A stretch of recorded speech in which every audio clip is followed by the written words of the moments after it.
Chers investisseurs, j'espère que vous allez bien, que vous êtes en forme, que vous appréciez ce début de week-end comme il se doit. Sur le Bitcoin, on va faire l'état des lieux comme à notre habitude. On commence sans plus tarder avec une belle unité de temps hebdomadaire. Sans grand hasard, on est sur les mêmes niveaux qu'hier. Vous en apercevez.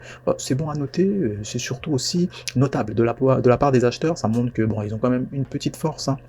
Les vendeurs, ils ont du mal à s'imposer, ils vont pas faire capituler les acheteurs aussi facilement que ça. Ça serait dommage pour la poursuite de cette fameuse hausse qu'on attend, bien évidemment. Bon, là, on constate cependant que c'est une zone charnière, c'est un élastique qui est vraiment tendu. Si l'élastique cède, vous savez que c'est direction les 42 000, 40 000, par là.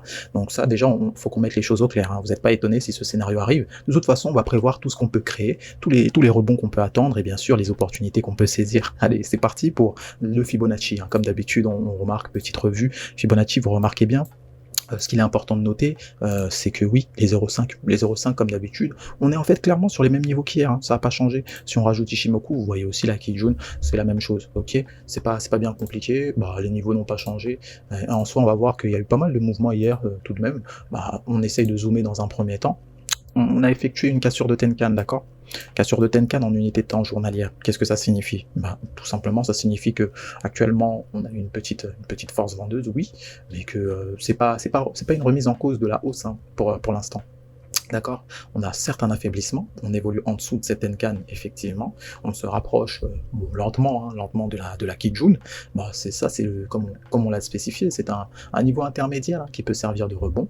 On l'observe de très près. Ceci dit, vous constaterez qu'actuellement la journée elle ressemble à un doji, dans le sens où on a commencé avec de la hausse, on a commencé même dans un premier temps avec de la baisse, on s'est rapproché du plus bas de la veille, on a fait le mouvement inverse, le chemin inverse, pour aller créer un plus haut, non loin des 47 500. Et après, qu'est-ce qu'on a eu? Là, actuellement, on revient sur le niveau d'ouverture. Ça veut dire tout simplement qu'on hésite un peu, d'accord? Début de journée, sous le signe de l'hésitation. En unité de temps 4 heures, on peut s'en apercevoir, c'est d'autant plus visible. Je pense que j'ai pas besoin de vous faire de dessin, ça saute aux yeux là pour le coup. Ça saute aux yeux pour le coup. On évolue tout juste sur le bas du nuage Ishimoku. Ce qu'il est important de noter, c'est toutes ces mèches. Toutes ces mèches, c'est pas la première fois qu'on l'enseigne, qu'on la rappelle. Les mèches, c'est l'hésitation totale, d'accord. En plus là, c'est pas que des mèches qu'on a. Là, c'est des mèches plus des dojis. Vous voyez, des dojis, c'est lorsque vous avez un tout petit corps de bougie. C'est-à-dire qu'on ne fait que des ouvertures, on va dans tous les sens et on clôture limite sur le niveau d'ouverture. Donc c'est un petit peu ce qu'on est en train de faire en début de cette journée. On voit qu'on l'a fait pas mal durant l'ensemble des séances précédentes. Qu'est-ce que ça veut dire? Là, le prix, il est en train de nous dire, ok, vous savez quoi les gars, on ne sait pas vraiment si on veut aller vers le sud. Donc au pire, on reste là pour l'instant. On essaie un petit peu de se battre comme on peut et on va voir que le meilleur gagne. Voilà, c'est ça en gros, que le meilleur gagne. Donc pour l'instant, c'est une bonne bagarre là qui se passe ici. Vous avez une bonne bagarre autour de ces niveaux des 0,5 de Fibonacci. C'est une zone charnière. C'est une zone charnière. Donc, comme vous en apercevez, on y est. On a spécifié pas mal de supports H4 qui nous attendaient. Ils ont fait le taf. Ils ont bien respecté le job. Honnêtement, ça a bien tenu. Pas mal de positions qui étaient à prendre sur ces niveaux-là. Bien sûr, lorsqu'on est allé pour la première fois, et même encore après, comme on a vu. Donc, pas mal de travail sur ces zones-là. C'est en somme à noter, honnêtement à noter. Très bon comportement du prix. Il respecte ces niveaux. On remarque encore mieux la zone de compression qui est en train de s'établir. Ça consolide pas mal. Par le biais de ça, on peut ajouter de manière visuelle, ça se voit aussi. On ne fait qu'osciller autour de la Tenkan, d'accord. On a eu certes une force des vendeurs, mais qui semble s'affaiblir, d'accord. La force des acheteurs, elle était moindre depuis un moment, mais force est de constater qu'elle revient légèrement. Ce qui permet, en tout cas, une latéralisation actuelle sur ces niveaux de prix. Ok.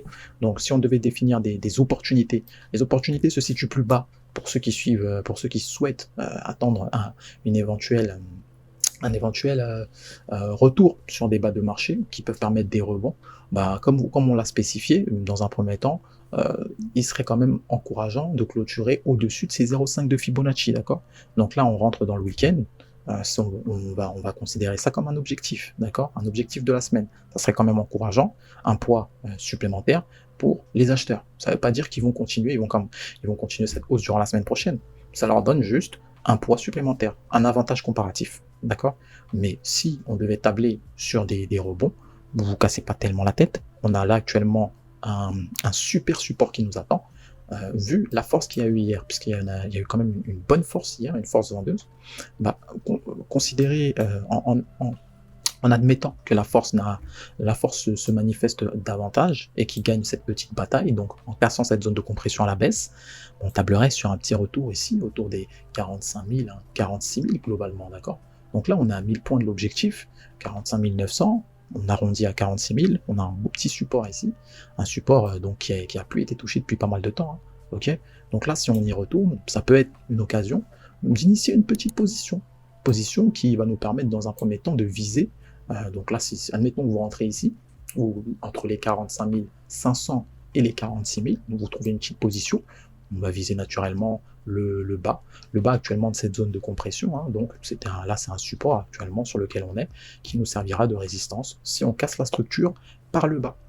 D'accord, mais si on la casse par le haut, bah, on connaît déjà très bien ces zones-là, on réintègre un peu cette petite structure, c'est-à-dire, ouais, on essaie d'aller au-dessus de cette fameuse droite de tendance qui nous tenait, donc qui est en train de faiblir actuellement quant à sa force. Elle a tenu le prix pendant pas mal de temps, mais bon, force est de constater que là actuellement elle fait signe de faiblesse aussi. Donc si on arrive à se maintenir au-dessus de cette droite de tendance, naturellement ça veut dire qu'on a cassé cette zone de compression à la hausse, et donc qu'on est dans un biais baissier à court terme, d'accord, à court terme. Donc on parle bien sûr des 48 000, hein, pour ne pas dire les 48 500, d'accord. Là, c'est pour les plus prudents, ok. Ceux qui veulent viser la hausse, vous avez des scénarios. Ceux qui veulent viser la baisse, vous en avez également. Donc le tout, c'est d'être alerte face à ce que le prix vous envoie. Donc justement, l'Ethereum face au dollar, bon, il est intéressant parce que malgré qu'il soit dans une grande zone de compression, là pour le coup, c'est pas comme sur le Bitcoin. Il est dans une très grande zone de compression. On a spécifié qu'il y avait quand même des petites opportunités intéressantes. D'accord, on parle de hier. Hier, on a spécifié 3050, ils étaient intéressants. On n'est pas allé au point près, on s'en est rapproché un max. Donc, juste après ça, on a pu aller faire un petit saut autour des 3100. Et plus même, ok. On est allé se loger autour des 3130. Donc, ce qu'on observe, c'est quoi? C'est la même zone globalement de compression, et elle ressemble à celle du Bitcoin. Bien que si on inscrit cette zone de compression, bah, elle s'inscrit dans une zone de compression bien plus globale qui maintient l'Ethereum là actuellement. Okay, donc certes, on a un tout petit range là qui s'est formé, mais là, si on devait le casser, c'est globalement le même raisonnement, d'accord, le même raisonnement qu'on a eu sur le Bitcoin. Si on le casse, on cherche le haut du nuage, ça semble pas bête du tout. Les 3150, ceux qui visent par extension, on a les 3170, 180 par là. Il y a pas mal, hein, pas mal de mouvements, pas mal de travail vers ici. Le prix, il aime bien se loger vers ici, vous voyez. Si on retire Ishimoku pour que ce soit plus clair, si on casse les 3130, bah, essayez de viser. On va viser dans un premier temps 3160, 70, 80 par là. Il y a de belles choses à faire. La journée d'hier, baissière. Vous voyez, c'est sans appel. La semaine, baissière aussi. Ok. Bon, on a pas mal de tempérament baissier sur le marché. On va essayer de temporiser, d'accord. On va essayer de prendre notre temps, d'écouter ce qu'il a à nous dire, ce fameux marché, de voir de quel côté ça casse et de prendre nos dispositions en fonction de ça. Ceci étant dit, vous le savez, prenez soin de vous, de vos finances. Et quant à nous, n'oubliez pas, on se retrouve à la prochaine. Bye bye.